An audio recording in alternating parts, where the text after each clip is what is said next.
everyone. Today we are going to start the 9th class economics first lesson, the story of village Palampur. और ये story of village Palampur ये hypothetic है, but उसके पहले 9th class के students के लिए इकोनॉमिक्स फर्स्ट टाइम इंट्रोड्यूस हो रहा है. इकोनॉमिक्स होता क्या है पहले ये समझ लो. सिंपली अगर बोलेंगे कि economics is the study of how people earn and how they sustain their livelihood. But अगर थोड़ा प्रॉपर डिफिनेशन जाएंगे तो क्या लिखेंगे? Economics is the study of how individuals, मतलब से एक सिंगल पर्सन, सोसाइटीज में पूरी सोसाइटी, एंड तीसरे कौन है? बिजनेसेस. एलोकेट मतलब इसको डिस्ट्रीब्यूट करते हैं. एलोकेट द लिमिटेड रिसोर्सेस, मतलब रिसोर्सेस तो लिमिटेड है, टू सेटिस्फाई अनलिमिटेड वांट्स, बोलते हैं वांट्स एंड नीड्स, मतलब हमारी चाहतें और जरूरतों को पूरा करने की कोशिश करते हैं, उसी का स्टडी है, उसको बोलते हैं इकोनॉमिक्स. बट इस लेसन में हम लोग इसको समझेंगे ये विलेज पालमपुर एक हाइपोथेटिकल विलेज है. This is not necessary, just to get you understand, सिर्फ तुम लोगों को समझाने के लिए कर दी कि इकोनॉमिक्स क्या.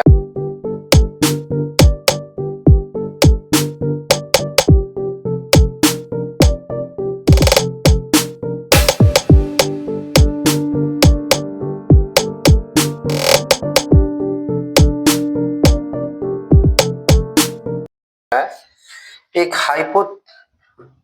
हाइपोथेटिक विलेज है. हाइपोथेटिक मीन्स क्या होता है? इमेजिनरी, काल्पनिक. ये बोलता है कि एक यूपी के किसी वेस्टर्न यूपी के विलेज से इसका रिजेम्बलेंस का तुलना किया गया है, कंपेयर किया गया है. और इस लेसन में इस विलेज के बारे में कहने से हम लोग क्या कहना चाहते हैं? हम लोग प्रोडक्शन की एक्टिविटी के बारे में समझना है इस लेसन के थ्रू. कि प्रोडक्शन के डिफरेंट फैक्टर्स जो आगे हम लोग आएंगे, तो यहाँ पे आ जाता है कि यहाँ का मेन विलेज पालमपुर के बारे में हम लोग जब बोलते हैं तो क्या आता है कि पालमपुर का मेन एक्टिविटी फार्मिंग है. हम मेरी बातों को सुनते जाना.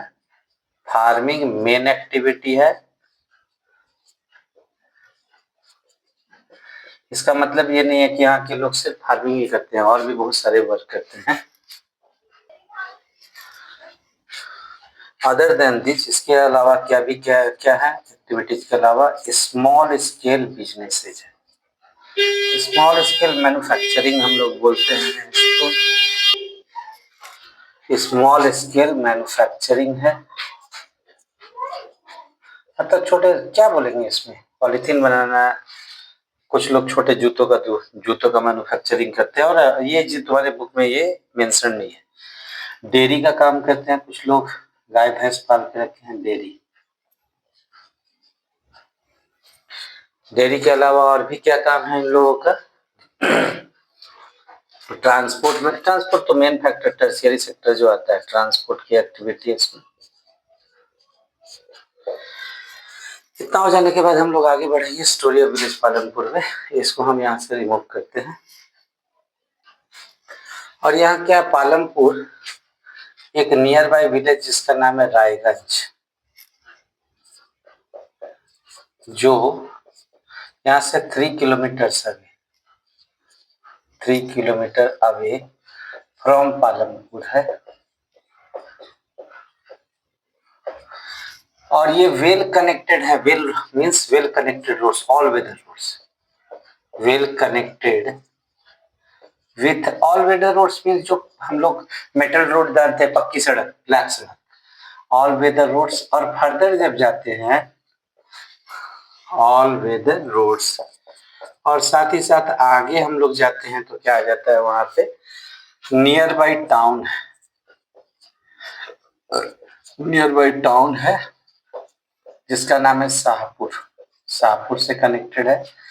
यहाँ से लोग बॉगीज पे मतलब छोटे छोटे वुडन कार्ट पे लेके जाते हैं, बैलगाड़ी हो गया। तो यहाँ पे ये जहाँ यहाँ जैगरी लेके जाते हैं इस गांव से लोग, कुछ लोग ईख से जगरी गुड़ लेके जाते हैं।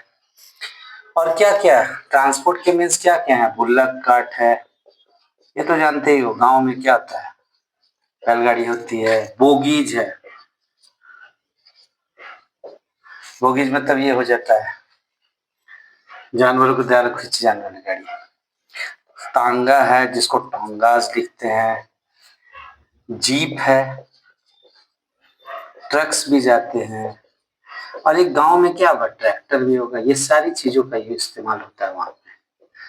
इससे इस तरीके से ये कनेक्टेड है। यहाँ बहुत सारे मीन्स ऑफ, ये सारे मीन्स ऑफ ट्रांसपोर्ट है।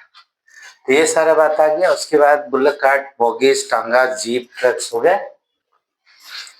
और क्या आता है कि पालमपुर में 450 फैमिलीज है।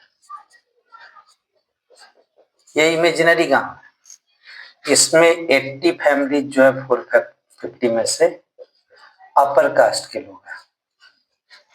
who live in the houses made of the bricks, cement etcetera, मतलब पक्के घर है। एससीज एंड एसटी जो हैं कॉम्प्राइज करते हैं 1/3 ऑफ पॉपुलेशन। 1/3 ऑफ पॉपुलेशन कितना हो जाएगा, 1/3 ऑफ 450 दैट इज 150। इनके घर घास फूस के, मड एंड स्ट्रॉ के बने हुए हैं, घास फूस के बने हुए हैं। इनके सारे घर पक्के घर हैं। फिर वहां पे क्या होता है, इलेक्ट्रिसिटी का कनेक्शन है, इलेक्ट्रिसिटी का प्रॉपर कनेक्शन है। ये एक मॉडर्न विलेज हो गया। इलेक्ट्रिसिटी कनेक्शन के वजह से यहाँ क्या होता है, इलेक्ट्रिक कनेक्शन के वजह से ट्यूबवेल्स, किसानों को ट्यूबवेल्स का पानी, पहले उन लोगों क्या, जब ये डेवलप नहीं था तो यहाँ पे लोगों को कुओं से पानी, वेल्स से पानी निकालना पड़ता था। हैंडमेड वेल्स है, वहां से बकेट्स के थ्रू पानी निकालना, जो कि मुश्किल हुआ करता था। अब इस ट्यूबवेल्स की वजह से क्या होता है, उन्हें इरिगेशन का प्रॉब्लम नहीं है, किसी भी सीजन में ये लोग एग्रीकल्चर का काम कर सकते हैं। सेकंड बात आती है कि ये स्मॉल स्केल मैन्युफैक्चरर्स के लिए बहुत अच्छा है। स्मॉल स्केल मैन्युफैक्चरर को वहाँ काम करने में कोई दिक्कत नहीं होता है। मतलब जो भी सामान का प्रोडक्शन है उसके लिए इलेक्ट्रिसिटी का बहुत जरूरत है। यहाँ टू प्राइमरी स्कूल्स हैं बच्चों के लिए एंड 1 हाई स्कूल। मतलब एजुकेशन की अच्छी व्यवस्था है। ये प्राइमरी हेल्थ सेंटर है, health centre run by government, और एक प्राइवेट डिस्पेंसरी है। मतलब अगर आधुनिक बात में मॉडर्न देखा जाए तो पालमपुर बहुत अच्छे से वेल इक्विप्ड है प्राइवेट डिस्पेंसरी। अब यहाँ देखो ट्रांसपोर्ट का अच्छा फैसिलिटी है। चलो 450 तो 80 फैमिलीज तो अपर कास्ट है, उनके पास सारी सुविधा, ब्रिक्स के घर बने हुए हैं, पक्की ईंटों के बने हुए हैं। बट SC ST के तो उतने, और ये वन कॉर्नर में रहते हैं, वन कॉर्नर ऑफ विलेज रहते हैं। आउटस्कर्ट्स भी बोल सकते हैं, शहर के, गांव के बाहर रहते हैं। इलेक्ट्रिसिटी कनेक्शन के चलते tubewells are well properly maintained है, और the irrigation no problem is there. और also the small scale manufacturing is done with the help of the electricity. 2 primary school हो गए, एक 1 हाई स्कूल हो गया, जिसके चलते बच्चों को अच्छी शिक्षा की व्यवस्था है। एक प्राइमरी हेल्थ सेंटर है which is run by the government. Private dispensary है, मतलब ले देकर ओवरऑल एक ओवरव्यू भी देता है ये सर। ओवरऑल वहाँ कंडीशन बहुत अच्छा है। अब हम लोग इसका आगे बढ़ते हैं, जो ये तो एग्जाम्पल हम लोग इसका देख लिए।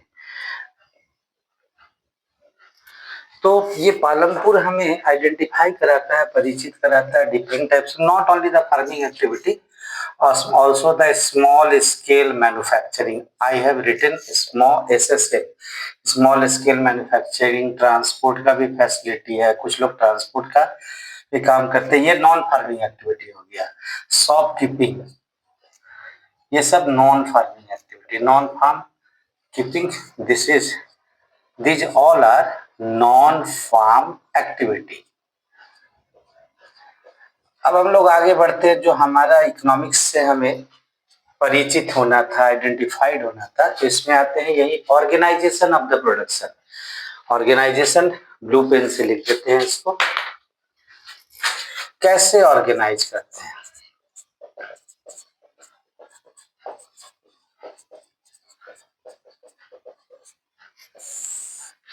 चलो कैसे करते हैं, तो ये हमें जानना है कि ऑर्गेनाइजेशन के प्रोडक्शन मीन्स मैन्युफैक्चरिंग एनीथिंग, किसी भी चीज को रिपेयर करना फैक्ट्रीज में, छोटी फैक्ट्री, जैसे कि तुम लोग अर्लियर क्लासेज में पढ़े हो, small scale industries, large scale industry and the cottage industry. तो यहाँ कॉटेज इंडस्ट्री भी है, लार्ज स्केल तो यहाँ दिखता नहीं है, लेकिन हमारा प्रोडक्शन को जानने का, ये लेसन को जानने का यही उद्देश्य था। Our aim to this lesson to know about the village Palampur, जिससे हम लोग जान सके प्रोडक्शन में क्या क्या काम आता है। फार्मिंग भी एक वन टाइप ऑफ प्रोडक्शन है, लेकिन मेन फैक्टर्स ऑफ प्रोडक्शन आते हैं। फैक्टर्स ऑफ प्रोडक्शन मीन्स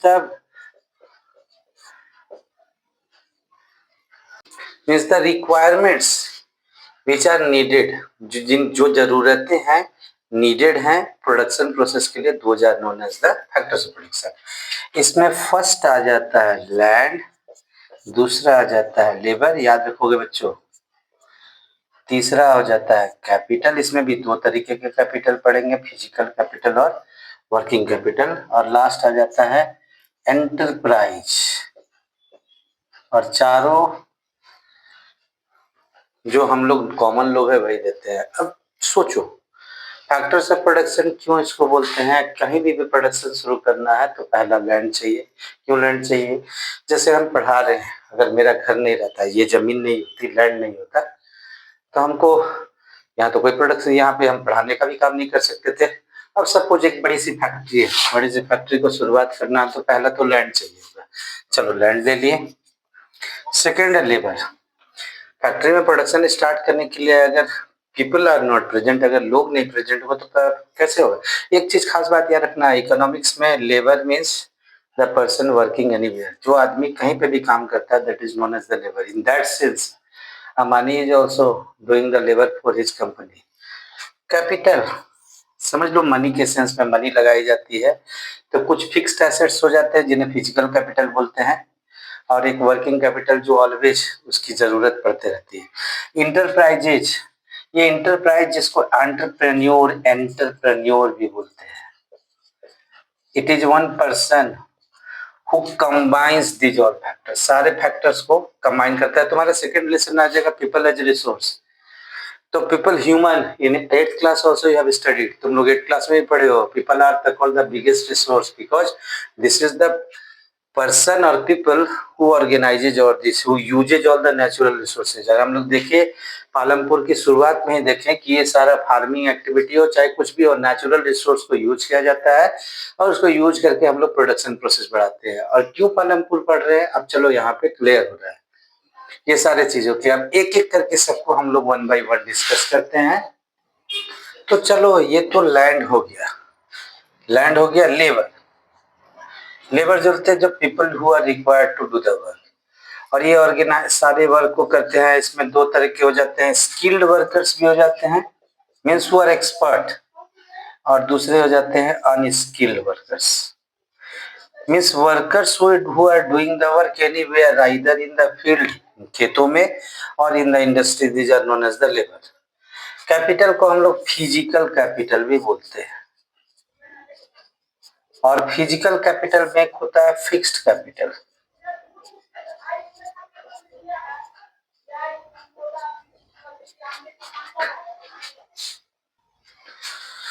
तो ये फिक्स्ड कैपिटल में कौन कौन आते हैं? टूल्स है, औजार, मशीन्स हैं, और बिल्डिंग्स है। देखो जो भी होते हैं वो फिक्स होते हैं, कहीं यहाँ से वहां हिला नहीं सकते हैं। मशीन जहाँ है वही है। बिल्डिंग को, इस बिल्डिंग को हम अपने घर को उठा के कहीं तो ले नहीं जा सकते हैं। और ये वेरी क्या बोलते हैं, सिंपल से लेके सोफिस्टिकेटेड, सोफिस्टिकेटेड मीन्स बहुत कॉम्प्लेक्स, और कॉम्प्लेक्स में सर जिसको सिंपल में समझना, सिंपल में क्या होता है, the plough of the farmer, farmer का जो हल होता है। सोफिस्टिकेशन में क्या हो जाएंगे, टरबाइन हो जाएंगे, जनरेटर हो जाएंगे और बहुत सारी मशीनें हो जाएंगी, ये सब आ जाती है सोफिस्टिकेशन। दूसरा हो जाता है, और ये फिक्स्ड है, एक जगह पे फिक्स्ड हो जाता है। दूसरा है वर्किंग कैपिटल, वर्किंग जो काम में लगा हुआ है। जैसे देखो कॉपर कॉटन के इंडस्ट्री में जो रॉ कॉटन होता है कपड़े बनाने के लिए, वो हो जाता है उसका, तो यहाँ क्या हो जाएगा, रॉ मटेरियल्स हो जाएगा। किसी भी इंडस्ट्री में, चाहे वो कॉटन इंडस्ट्री हो, चाहे एग्रो बेस्ड इंडस्ट्री हो, एग्रो बेस्ड इंडस्ट्री पिकल्स का इंडस्ट्री है, वहां कच्चा आम, अनराइप मैंगो, वो हो जाता है। फिर चले जाओ लार्ज स्केल इंडस्ट्री में चले जाओ, वहां आयरन रॉ मटेरियल हो जाता है। और दूसरा है मनी इन हैंड, हमारे हाथ में मनी रहेगा तभी तो हम ये सब खरीद पाएंगे। अगर मनी नहीं रहेगा तो ये कुछ भी चीज हम ना तो टूल्स ना मशीन्स ना बिल्डिंग्स कुछ भी नहीं खरीदने पाएंगे। जैसे हमने कहा, मैंने बोला कि लैंड, लैंड की जरूरत क्यों है, लैंड नहीं रहेगा तो कोई स्ट्रक्चर तैयार ही नहीं सकता है, ना इंडस्ट्री तैयार होगा, ना स्कूल तैयार होगा, ना घर तैयार होगा, ना कोचिंग सेंटर तैयार होगा, कुछ भी नहीं। लेबर, बिना लेबर के बाद तो वहीं जाके वही हो गई। और उसमें भी दो तरह के स्किल्ड अनस्किल्ड हो गए। कैपिटल को, जिसको फिजिकल कैपिटल बोलते हैं, वो टू टाइप्स का हो जाता है। फिक्स कैपिटल अपने जगह पे फिक्स है, टूल्स है, मशीन्स है, स्कूल्स है तो वहां उसके बेंचेज है, बोर्ड्स है, स्मार्ट ये क्या बोलते हैं, स्मार्ट बोर्ड है। और ये हो जाता है वर्किंग कैपिटल। और इसमें भी देख लिए, जो स्मार्ट बोर्ड या तो सिंपल से लेके सोफिस्टिकेटेड तक हो गया। वर्किंग कैपिटल में रॉ मटेरियल हो गया, different industry need the different raw material, money in hand. तो ये हो गया। इसके बाद आगे बढ़ते हैं हम लोग। तो नेक्स्ट टॉपिक आता है फार्मिंग इन पालमपुर। पालमपुर में पॉपुलेशन बढ़ चुकी है अभी, वहां 75% लैंड पे, land is use for the cultivation. 1960 का जो ईयर था, उस समय तक ओनली 60% लोग, 60% एंगेज थे इसमें, फार्मिंग 60% लैंड था। लेकिन आफ्टर दैट ये 75% लैंड हो गया, क्योंकि सम वेस्ट लैंड वर कन्वर्टेड, वेस्ट लैंड को कन्वर्ट किया गया। और इसकी भी एक लंबी कहानी है, इन द कल्टिवेबल लैंड। इसके पहले क्या था, 1960 वो एरा है जिस समय HYV सीड्स का यूज हुआ, ग्रीन रिवॉल्यूशन का स्टार्ट हुआ। ग्रीन रिवॉल्यूशन की स्टार्टिंग होती है, और green revolution mainly first crop वो जो था वीट था। इंडिया के 3 पार्ट्स थे। फर्स्ट स्टार्ट हुआ था हरियाणा, सेकंड था HYV पंजाब, और थर्ड था वेस्टर्न यूपी। याद रखना, यूपी का वेस्टर्न हिस्सा। तभी इसका रीजन, पालमपुर का कंपैरिजन किया गया वेस्टर्न यूपी के किसी भी गांव से। सच्चाई में ऐसा कोई भी गांव नहीं है। In reality there is no any village, we are resembling the sun villages of western UP with the Palampur. और जब HYV सीड का यूज हुआ तो हाई इरिगेशन भी था। HYV सीड के साथ यही एक डिमेरिट है, हाई इरिगेशन चाहिए, high amount of the fertiliser high होना चाहिए। और इसका डिमेरिट और भी हम लोग पढ़ेंगे, पेस्टिसाइड का अधिक यूज होता है। तो इस तरीके से फार्मिंग पालमपुर में है। अब देखो क्या है कि पालमपुर की the population of the Palampur is ever increasing, हमेशा बढ़ रही है। अब लैंड को क्या बढ़ा सकते हैं, लैंड को तो कभी नहीं बढ़ा सकते हैं। ये मेरे घर है, इसको हम ढकेल करके, पूछ करके, इधर से खींच करके तो बढ़ा नहीं सकते हैं। तो एक कांस्टेंट है, इसको बोलते हैं कांस्टेंट, एक सीमा, एक लिमिटेशन, कि हम लोग इसको बढ़ा नहीं सकते हैं। तब यहां से हम लोग आगे बढ़ते हैं, इस पार्ट को रिमूव करते हुए। तो हमारा नेक्स्ट टॉपिक आता है, is there a way one can grow more from the same land. क्या उसी जमीन से हम लोग अधिक उगा सकते हैं। और जैसा कि हम पहले भी बोले कि अगर मॉडर्न सेंस में बात करें, then the Palampur will be resembling with the western UP any village. अब वहां के लोग 3 टाइप्स ऑफ क्रॉप उगाते हैं। खरीफ, जैसा कि तुम लोग जानते हो, जून से स्टार्ट होता है, रेनी सीजन क्रॉप भी बोलते हैं, समर सीजन तो नहीं बोल सकते हैं, रेनी सीजन क्रॉप। यहाँ पे खरीफ सीजन में ज्वार एंड बाजरा, ज्वार एंड बाजरा का प्रोडक्शन होता है, जो कि कैटल का फीड है, उनके जानवरों का खाना है। It is followed by the potato. और ये अक्टूबर टू, एक मिनट, इसको रेड पेन से कर देते हैं।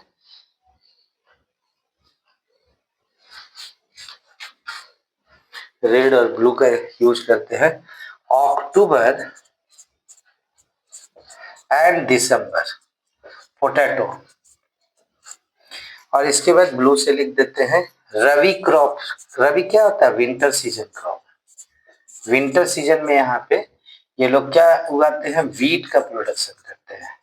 From the wheat produced they keep enough means for their family need to sustain their family. बहुत सारे बात है, अपने फैमिली को सहारा देने के लिए the wheat which is enough for their family need is kept in their home. And surplus को क्या किया जाता है? जो सरप्लस वीट को ये लोग सेल कर देते हैं नियर बाई जो टाउन है शाहपुर में। और शाहपुर में किनको बेचते हैं? वहां के जो ट्रेडर्स है उनको बेच देते हैं। एक और चीज है, वहां एक्स्ट्रा एक शुगर कैन का भी प्रोडक्शन किया जाता है। और शुगर कैन से ये लोग इसको कन्वर्ट करते हैं जैगरी में। जैगरी जिसको हम हिंदी में भी लिख दे रहे हैं गुड़। हिंदी में नहीं लिखे, हिंदी इसका वर्ड लिखती है। और इसको भी बेच दिया जाता है बुल्लक कार्ट्स के थ्रू, बॉगीज के थ्रू, ट्रैक्टर्स के थ्रू, जीप के थ्रू। ये शाहपुर विलेज में यहाँ लोग करते हैं। अब यहाँ पे पहला तो बात है। दूसरी बात है कि जैसा कि हम लोग जाने कि पालमपुर में it was well connected by the electricity. Electricity से खूब अच्छे ढंग से कनेक्टेड था। तो इसके चलते पालमपुर के लोग ये 1 ईयर में 3 क्रॉप्स कर लेते हैं। 3 क्रॉप्स का प्रोडक्शन करते थे। ये देखो तो 1 2 3 डिफरेंट टाइप्स ऑफ क्रॉप्स का प्रोडक्शन कर देते हैं। क्यों? Well connected by electricity, the tubewells are well running. लेकिन ये पहले नहीं था। इनिशिएटिव लिया गया, शुरुआत किया गया गवर्नमेंट के थ्रू और बहुत सारे ट्यूबवेल्स के क्या बोलते हैं इसको इंट्रोड्यूस किया गया, लाया गया, स्टैब्लिशमेंट किया गया। और इसकी वजह से और बाद में क्या हुआ 1970 आते आते प्राइवेट ट्यूबवेल्स भी, तो गवर्नमेंट के थ्रू, गवर्नमेंट इनिशिएटिव।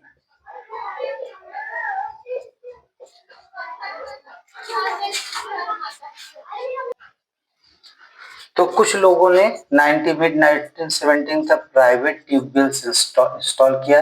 और इसके चलते जो टोटल वहां पे 200 हेक्टेयर लैंड पूरा वेल इरिगेटेड हो गया। इसके बाद आगे बढ़ेंगे, इसी पार्ट को हम लोग आगे बढ़ेंगे तो एक मल्टीपल क्रॉपिंग आता है। लेकिन कुछ और बात है, जैसे कि हम लोग कहते हैं कि पालमपुर में अक्टूबर, पालमपुर के जैसा मैक्सिमम कंट्री में in each part of the country these are not well connected by the irrigation system, tubewell system. अक्टूबर को अच्छे से लिख दे रहे हैं, अक्टूबर। ये ध्यान रखना है, खरीफ अक्टूबर टू दिसंबर, रबी, ये तीनों हो गया, कनेक्टेड नहीं है। और हम लोग इसका क्या पढ़े? The is there one way can grow, one can grow more. तो इसका एक मेथड है। ये तो 3 क्रॉपिंग हो गया मैक्सिमम पार्ट में इंडिया में। डेक्कन प्लेटो हो गया, और जितने प्लेटो एरिया है वहां पे इतना अच्छा वेल कनेक्टेड फैसिलिटी नहीं है। अब हम लोग जब यहाँ जाते हैं तो एक आ जाता है grow more from same land. तो इसका एक तरीका जिसको बोलते हैं ना, method is known as the multiple cropping.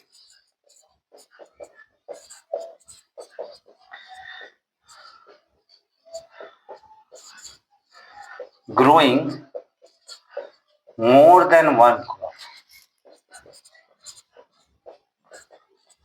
One तुम लोग ऐसे नहीं लिखोगे, वन ही वन लिखोगे। हम तो पढ़ाने के चलते लिखते हैं, in exam it is not allowed one crop. और ये तुम्हारे 2 मार्क्स का क्वेश्चन भी हो सकता है, एमसीक्यू भी हो सकता है।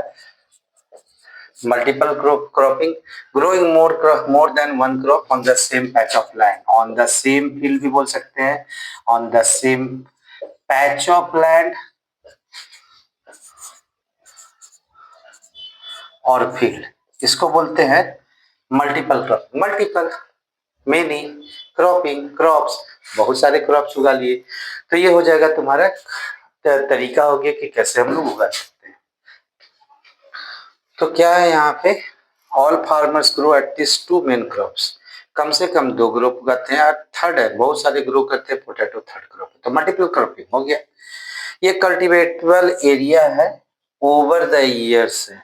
ओवर द ईयर्स से देखो 1950 में ये हेक्टेयर हम एक बार लिखते रहे, बाकी सब हेक्टेयर। 1950 में यहाँ 120 हेक्टेयर का हो जाता था, कल्टीवेबल खेती होता था। 1960 इंक्रीज हुआ 130 हेक्टेयर, 70 140, देन 140 140 140 हेक्टेयर। तो ये था पालमपुर में कि कैसे मल्टीपल क्रॉपिंग, और आगे और दूसरा भी एक मेथड है, हम इसको रिमूव करते हैं, उसके बाद आगे बढ़ेंगे। तो उसी हेडिंग को आगे प्रोसीड करते हैं, how one can grow more crop from the same land. तो one way you have understood about the multiple cropping, एक तरीका तो तुम लोग सीख लिए मल्टीपल क्रॉपिंग। दूसरा है ग्रीन रिवोल्यूशन, HYV सीड्स, हम रेड पेन से लिखते हैं। Earlier people were using the traditional methods like using the cow dung, ये अर्लियर है, जिससे कि तुम लोगों को कोई कंफ्यूजन ना हो जाए।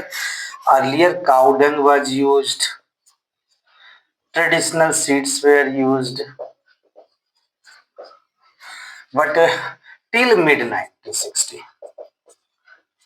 लेकिन मिड 1960 के बाद लेट 1960 मतलब अंत में 1960 में HYV सीड्स का इस्तेमाल, HYV फुल फॉर्म भी लिख दे रहे हैं, हाई मीन्स ज्यादा, yielding means production, seeds new seeds were introduced.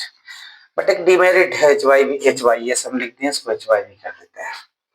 High yielding variety seeds तो नहीं करते हैं, हाई यील्डिंग वेराइटी सीड्स। इसका एक मेरिट क्या था कि सडनली द प्रोडक्शन रोज, एकाएक प्रोडक्शन बढ़ गया, लेकिन इसके डिमेरिट भी है। डिमेरिट में है कि इट नीड्स, डिमेरिट है it needs high amount of irrigation, हर जगह लिख दोगे high, H high amount of irrigation. तो जिसके पास नहीं होगा ट्यूबवेल्स तो भाई उसके लिए तो संभव नहीं है। इसी वजह से पंजाब हरियाणा और वेस्टर्न यूपी में ये सक्सेस किया, high amount of pesticides, fertilizers. और एक दूसरी भी बात है, if it is used in the long run it destruct the structure of the soil, and in the first earlier year it is seen that the high yielding is obtained, but in the later years it is understood that this is not very good। and ये देखा गया कि yield of wheat grow कर गया, पहले कभी जो पालमपुर में wheat का था 1300 kg हुआ करता था पर हेक्टेयर, ये आगे हो गया 3000, देखो डबल से भी ज्यादा। लेकिन हमारा उद्देश्य, हमारा एम क्या था, जानना था कि कैसे प्रोडक्शन बढ़ा सकते हैं। तो ये क्वेश्चन है हाउ, वही जो हेडिंग है तुम्हारा जो लिखे थे, how can one can grow more than one crop in the same patch of land same field. तो first was the multiple cropping, I have explained everything. Second is the use of the HYV seeds, and the suddenly like a magic, it happened like a magic। और wheat और rice में भी ही इसका use हुआ, wheat and rice दो crop थे जिसमें इसका यूज हुआ, और उसमें भी सबसे पहले व्हीट में यूज हुआ था। आज भी देखोगे पंजाब हरियाणा के किसान वहां पे क्या करते हैं, फार्मर्स व्हीट ग्रो कराते हैं बहुत ज्यादा, और व्हीट से उनको बहुत आमदनी होती है। But in the long run if it is used then it will the what we say the destroy the structure of the soil, soil fertility will be affected, soil का पूरा फर्टिलिटी अफेक्ट हो जाएगा। तब इसके आगे हम लोग बढ़ते हैं, दूसरा टॉपिक है विल द लैंड सस्टेन। और हम लोग जानते हैं land being a natural resource, will the land sustain, क्या लैंड टिका रहेगा, बचा रहेगा? नहीं। If we are not using it carefully, if we are using it the carelessly, the land's quality will be the HYV seeds, using the HYV seeds land's quality is overused, irrigation due to the tube wells, the irrigation is also increased, amount of water taken out from the earth is also increased, पानी जमीन से अंदर से बहुत निकाला जा रहा है, और इसके वजह से चला गया है कि in many areas the water level is going down, this is the complaint of many persons। so ये तुम लोग बुक से भी लिख सकते हो कि it is affected when the overuse is done, that's why we seeds are used, then its land's quality is affected, land of by overusing lands quality is degraded, नीचा चला जाता है। सेकंड क्या आता है, ओवर यूज ऑफ इरिगेशन,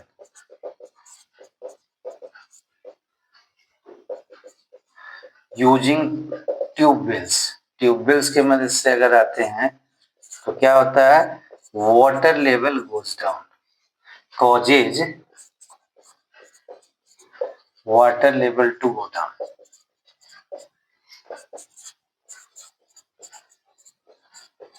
ये हो गया। अब हम लोग आगे फिर पढ़ेंगे, इस पार्ट को हम रिमूव करते हैं, एक नया टॉपिक आता है। क्या था topic, how is the land distributed between the farmers of Palampur. Not all the families, all the farmers have the land, many are the very small plot of land and many are the landless। अब ध्यान दो यहाँ पे कितने out of 450, पूरे 450 farmers में से 1/3 है, 150 families are landless, landless and they work as the landless labourer. दूसरे बड़े किसान यहाँ जो आ रहे हैं उनके खेतों पे ये काम करते हैं डेली बेसिस पे। उसमें से जो बचे हुए हो गए 1/3 के बाद, रिमेनिंग 240 फैमिलीज में से less than 2 hectare of land. 2 hectare, सब देखो अगर ये पूरा पालमपुर है तो बस थोड़ी फैमिलियां जो लास्ट वाला फ्यू लार्ज फार्मर्स है मोर देन 10 हेक्टेयर लैंड, तो उनके पास ऐसे ऐसे लैंड है। मीडियम फार्मर्स आ गए, ऐसे आ गए, छोटे छोटे फार्मर, तुम्हारे बुक में डायग्राम भी बना हुआ है, ऐसा हो गया। और बहुत सारे एकदम छोटे छोटे फार्मर्स है, small small plot of land है। ये है यहाँ पे डिस्ट्रीब्यूशन ऑफ लैंड। तो इक्वल डिस्ट्रीब्यूशन तो है नहीं, यूनिफॉर्म डिस्ट्रीब्यूशन है नहीं यहाँ पे। यहाँ हम क्या देख रहे हैं, फार्मर्स, ये पालमपुर में डिवीजन अच्छा नहीं है। एक वहाँ एक किसान आता है जिसका नाम गोविंद है, ये तुम्हारा नेसेसरी नहीं है, ये example on the basis of the example, means क्या, एक एग्जाम्पल के लिए कर देते हैं कि 1960 में 1960 में गोविंद के पास 2.25 हेक्टेयर, तो चलो ये मीडियम साइज का तो फार्मर हो गया, समझ लो कि ये 2.25 हेक्टेयर है। This land was belonging to Govind, अकेला गोविंद इसका मास्टर मालिक हुआ करता था। लेकिन with the passage of the time he got 4 sons, उसके 4 बच्चे हुए। अब 4 डिवीजन हो गया, देखो क्या हो गया, हर केस से भी इसका 4th पार्ट करोगे तो 0.75, सेम सेम सेम। जैसे जैसे the population will increase, the land holding size will be also decrease. Population increase करेगा तो ये तुम्हारा था how is the land distribution. अब इस पार्ट को हम रिमूव करते हैं और आगे बढ़ते हैं। तो अभी तो first product factor of production, who will provide the labour. इसके पहले अभी तक हम लोग लैंड की बात कर रहे थे, we were talking about only the land. अब क्या आता है, who will provide the labour, labour कौन प्रोवाइड करेगा, तो labour will be provided, second factor of the production, labour will be provided by the landless labourers, जिनके पास जमीन नहीं है, जैसे हम लोग पढ़े 150 फैमिली। एंड कौन, small families, small farmers also sometimes do the work on the basis of daily wages. Small farmers का तो अपना खेत है, वो लोग सबसिस्टेंस फार्मिंग करते हैं। Subsistence farming you have studied in earlier classes, subsistence farming in the which the family members the land holding is small in size, land holding सोचा होता है, और subsistence all the family members are engaged in the farming work, सारे लोग engaged होते हैं work में, and they grow so much which is enough for only their families need और फीड, फैमिली की जरूरत या फैमिली के खाने का आवश्यकता पूरा कर देगा। After that they work on the other large farmers field. और ये जो लैंडलेस है इन्हें या तो कैश में मिलता है या तो काइंड में मिलता है, या तो पैसे मिलते हैं या तो सामान, वीट, राइस, रात की सूखी हुई रोटियां भी मिल जाती हैं, ये सब सारा इन लोगों को दिया जाता है। अब एक वहां पे तुम्हारे में एक डाला नाम की एक लेडी है, और वो उसको 30 to 40 रुपीज पर डे मिलता है। गवर्नमेंट ने फिक्स कर दिया था 60 रुपीज 60 पर डे, गवर्नमेंट का लेबर चार्ज था कि जो भी लेबर काम करेगा उसको 60 रुपीज पर डे मिलेगा, बट डला को सिर्फ मिलता है 32। तो हम लोग देख रहे हैं कि इसको बहुत कम मिलता है। और ये हार्वेस्ट टू हार्वेस्ट चेंज होता है। मतलब अगर धान की खेती हो रही है तो अलग है, ड्यूरेशन भी चेंज। और हार्वेस्ट टू हार एक ग्रोइंग सीजन के स्टेप बाय स्टेप में भी, अगर धान का वहां पे सोइंग करते हैं, उसको पैडी को वहां पे ट्रांसप्लांटिंग करते हैं तो अलग चार्ज है, वाटरिंग करते हैं तो अलग चार्ज है। पहला तो पैडी का ट्रांसप्लांटेशन होता है। ट्रांसप्लांटेशन मतलब पैडी एक ही जगह घास के जैसा ग्रो कर जाता है, उसमें से उसको निकालना है, वह जमीन में सो करना है, उसका अलग चार्ज है। इरिगेशन कर रहे हैं तो अलग चार्ज है, और अगर हार्वेस्टिंग कटाई कर रहे हैं तो उसका अलग चार्ज है। सीजन टू अलग अलग क्रॉप में ये अलग अलग चार्ज है। और यहाँ डाला का कहना कि हमको ये भी उतना मिलता है काफी है, because there is a heavy competition among labours कि एवरीबडी इज रेडी। ये बेरोजगारी अनएम्प्लॉयमेंट की बात है।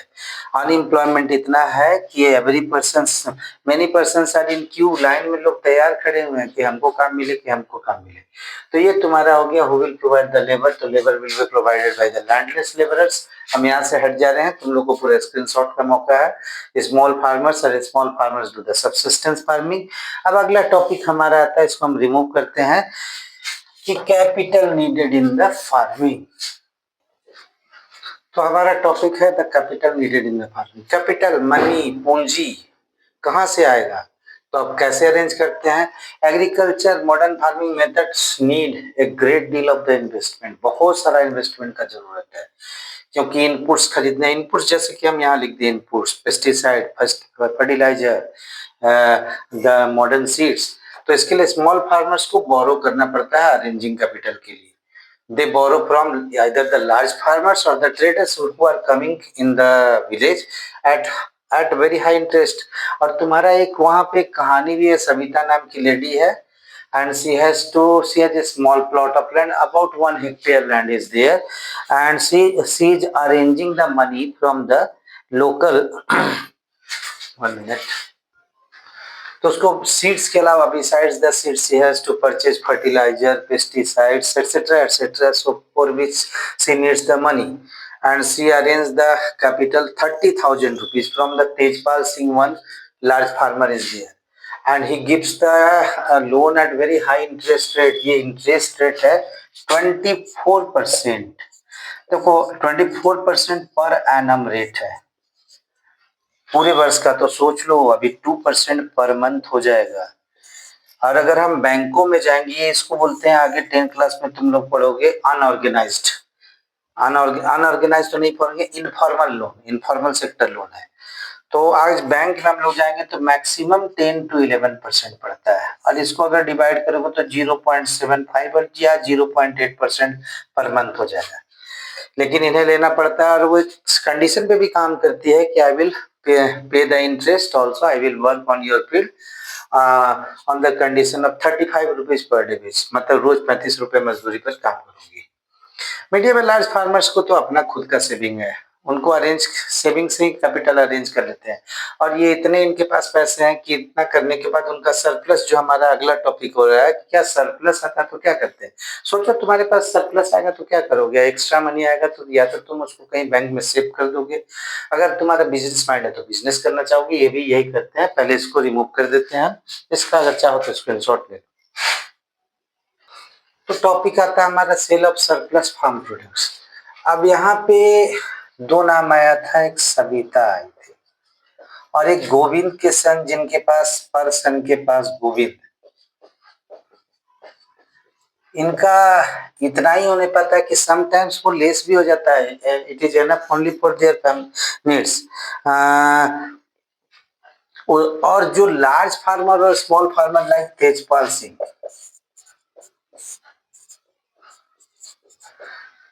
एक्स्ट्रा उसके पास सरप्लस, एक्स्ट्रा सरप्लस में क्या हो जाता है एक्स्ट्रा, उसके पास एक्स्ट्रा 350 क्विंटल्स है। 350 क्विंटल वहां देखा जाता है,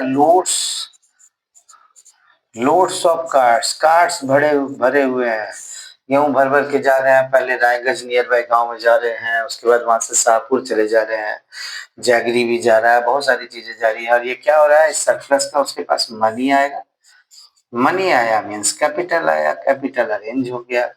उसमें से कुछ वो सेविंग कर देते हैं, saving in the bank account कर लेते हैं, और रेस्ट उसको क्या करते हैं, इसी से निकाल के लोन दिया करते हैं, लोन। और ये किन लोगों को दिए जाते हैं, सविता गोविंद जैसे लोगों को। ये इनकी आमदनी का एक्स्ट्रा आमदनी का स्रोत है, एक्स्ट्रा अर्निंग का सोर्स है। Some of them even set up the small that what we say the shops in the towns में इन्होंने छोटा छोटा अपना बैंक, छोटा छोटा अपना शॉप, या बड़ा किसी किसी का तो शोरूम तक है, इन्होंने शोरूम अपना इस्टेब्लिश कर रखा है। तो ये हो गया sale of surplus farm products. अब आगे का टॉपिक आता है हमारा कि non farm activities in Palanpur. यहाँ जब आप लोग आगे बढ़ेंगे नॉन फार्म एक्टिविटीज में, तो क्या जाता है, only 25% people are engaged, people in non farm activities. ये हमारे बोलने से समझ लेना, शॉर्ट फॉर्म में लिखते हैं। नॉन फार्म एक्टिविटीज में एंगेज है मैक्सिमम लोग। कुछ लोग डेयरी में एंगेज है, मतलब दूध का ट्रांजेक्शन बेचने में। ज्वार एंड बाजरा जो होता है फार्मर्स ग्रो करते हैं, ये कैटल का फीड बन जाता है। और कुछ लोग क्या करते हैं, 2 लोग हैं वहां पे, वो मिल्क कलेक्शन सेंटर बना के रखे हैं, जहाँ पे बहुत सारे जो पर्सन्स हुआ मिल्कमैन, वो लोग आके उनको देते हैं और वहां से वो नियर बाई टाउन में सप्लाई कर देते हैं। तो ये इनका नॉन फार्मिंग का क्या था, जो भी एक्टिविटी करते हैं हम लोग, इकोनॉमिक एक्टिविटी है। Economic activity, economic activity the activity which is used for the earning money. तो हम लोग देख रहे हैं कि 2 लोगों ने मिल्क कलेक्शन रायगंज में मिल्क कलेक्शन कम चिलिंग, और ये आमदनी का, वही हम बोल रहे थे economic activity, activities which are done for earning money, and non-economic activities not done like economic. My activity is also economic activity. I am doing this work for earning money. Teaching का work, medical का work, जो भी है, ये हमारा हो गया। तब इसको आगे हम लोग बढ़ते हैं। देखो हम लोग तो नॉन फार्म एक्टिविटी में बढ़ ही रहे थे, तो एक एग्जांपल जो आता है, हम ब्लू पेन से लिखते हैं, यहाँ तो ब्लैक हो जा रहा है। स्मॉल, यहाँ less than 50 people, less than 50 people are engaged in the small scale manufacturing, very small scale family members engage होते हैं। Unlike the large industry many machines are there, people are engaged, technically they are engaged, and here तो यहाँ लोग family members hand tools का use करके like the weaving work हो गया और many other works are being done। अब इसके आगे का अगला टॉपिक आता है शॉपकीपर इन पालनपुर।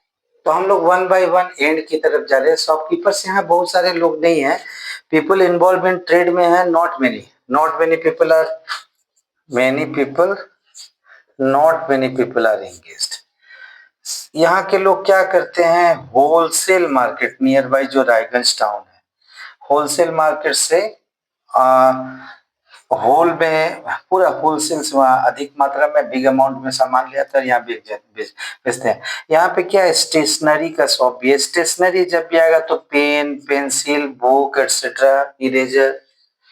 यहाँ ग्रोसरी, ग्रीन ग्रोसरी, और ये क्या बोलते हैं, वेंडर हैं जो ग्रोसरी का शॉप है, ग्रोसरी का शॉप जहाँ पे rice, wheat, biscuits and daily eatables are sold. तो ये यहाँ के लोगों का धंधा है, और बहुत ज्यादा नहीं है। Some persons are living near the bus stand, and bus stand को देखते हुए इन्होंने क्या कर रखा है, अपने बस स्टैंड के नजदीक small shops, small means shops खोल रखे हैं। और ये डेली नीड का, कि कोई ट्रैवलर आया तो उसके लिए खाने का होटल्स जैसा हो गया, होटल्स हो गया, टी स्टॉल हो गया, ये यहाँ पे। तो ये सब क्या आ रहे हैं, ये नॉन फार्म एक्टिविटी में आ रहे हैं। स्मॉल स्केल मैन्युफैक्चरिंग हो गया, चाहे यहाँ शॉपकीपर हो गए, सारे के सारे क्या हो जा रहे हैं, रिटर्न से इसको हम मार्क कर दे रहे हैं। ये सारे लेसन का जब एंड में आता है, हमारे समझने का उद्देश्य था, इसको रिमूव करते हैं पहले। तो ये क्या था, ट्रांसपोर्ट फास्ट रोड के फैसिलिटी के चलते क्या है, यहाँ पे variety of vehicles are running on the road like the tonga वाला, the bogies, the bullock cart. ये तो था ही पहले। Modern forms of the transport are also introduced like the jeeps, cars, tractors etcetera, trucks are also appearing. यहाँ के लोग यहाँ से चले जाते हैं, रायगंज के नियर बाई है। और यहाँ पे 2-3 केस स्टडी है जिसमें हम लोग आगे बात करते हैं कि मिसराली नाम का एक पर्सन है, he has purchased a sugar cane juice machine. Sugar cane juice machine से, और मैकेनिकल शुगर कैन है, और इलेक्ट्रिसिटी के in the with the help of electricity is operates this what we say sugar can, the sugar juices are taken out and these are sent to the factory, or either he uses it to make the jaggery in his home, या तो खुद अपने घर में उससे jaggery बनाता है। और ये मशीन लोग आज प्रेफर करते हैं। और ये सिर्फ मिसराली खुद ही नहीं, ये दूसरे किसानों से, फ्रॉम द अदर्स के farmers also he buys the sugar cane, takes out the juice and prepares the jaggery and sells it to the nearby that village Raiganj or the nearby town Sampo। तो ये extra profit उसका earning हो जाता है। तो देखो ये क्या हो गया, ये अदर देन एक प्रोडक्शन एक्टिविटी हो गया। और देखो यहाँ पे मिसराली की बात करें तो मिसराली एक इंटरप्रेन्योर हो जाता है, वो कंबाइन किया, अपना छोटा सा बिजनेस चलाया। ऐसे तो बिजनेस लोग चलाते हैं बड़े बड़े बिजनेस, तो जो वहाँ का सीईओ है वो हो जाता है उसका ऑर्गेनाइजिंग करने वाला, वो हो जाता है क्या होता है, इंटरप्राइज हो जाता है। और करीम ओपन किया कंप्यूटर, देखो other than this Karim open किया कंप्यूटर सेंटर, और कंप्यूटर सेंटर्स में many students are coming in his that school, and they school not his computer centre, they are getting the education there। and Shahpur में benefit है कि 2 women, 2 औरतें जो यहाँ हैं या 2 गर्ल्स हो जाएंगी, they have got the computer training courses and they Karim has given the employment to them. और इसका फायदा क्या हो रहा है, उसको प्रॉफिट तो ही रहा है, सारे बच्चों को एजुकेशन मिल जाएगी। लास्ट में एक और केस स्टडी आ जाता है जो कि किशोरा फार्म लेबरर है, और वो क्या करता है, मीट इज फैमिली नीड्स के लिए वेजेज रिसीव करता है, उसी से सारा कुछ अपना फैमिली की नीड को कंप्लीट करता है। और कुछ साल पहले उसको बैंक से लोन मिला था, और उस लोन की मदद से उसने प्रोडक्शन एक्टिविटी को संभाला, और पुअर लैंडलेस हाउस होल्ड है, और एक बफेलो खरीदा इस मनी से, और उसको क्या करता है, वो बफेलो का मिल्क बेचा करता है। तब हमारा इस लेसन का ऑब्जेक्टिव क्या था, एम क्या था, कि हमें समझना था फुल फैक्टर्स। ये एक्चुअल में this village is not existing in India, the name village Palampur is not existing in India, कोई ऐसा विलेज है नहीं, हाइपोथेटिकल विलेज था। इस विलेज का हम लोग मदद लिए थे, हमें प्रोडक्शन समझना था।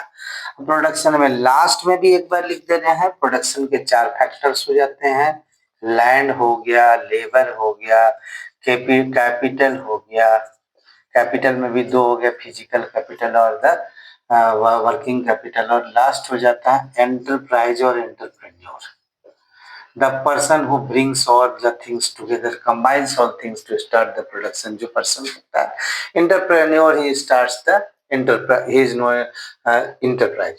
so हमारा लेसन का एम पूरा हो गया, हमें प्रोडक्शन समझ में आ गया। सबसे मेन बात बच्चों समझना है कि प्रोडक्ट के 4 फैक्टर हैं जो हमने लिख दिया है यहाँ पे। तुम्हारा लिए लेसन फिनिश हो चुका है, और अगर पसंद आया हो क्लास तो सब्सक्राइब जरूर करना, और thank you for watching. We will met in the next class with any other subject. Okay okay बच्चों, बाय बाय।